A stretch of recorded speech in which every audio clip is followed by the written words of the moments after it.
Hey, what's up guys? This is John over here with Ironwork Fitness. I'm doing this video in response to an email that I got. Somebody asked me, how do they get the kettlebell swing to burn in their glutes instead of their low back?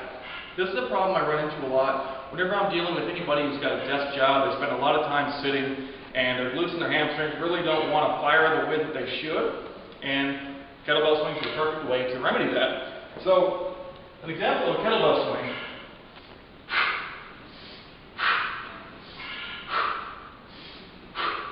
It's just that. Swinging the kettlebell. What it is, it's a ballistic version of a hip hinge. You would do a hip hinge whenever you're doing a Romanian deadlift, when you're doing a deadlift, if you're a beginner, maybe when you're doing a cable pull through. This exercise is going to be really good for any guy who wants to increase his cardiovascular ability, anybody who wants to increase their total lower body pulling.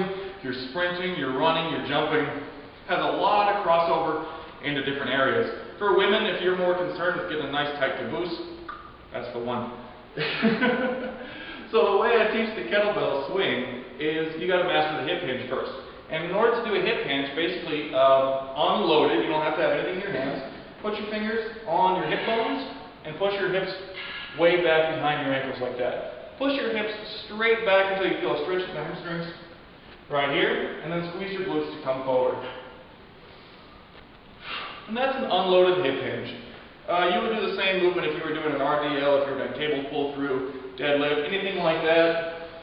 A hip hinge is just going to look like that. You should be pretty familiar with something like that. If you want to do a kettlebell swing, you're going to take the kettlebell.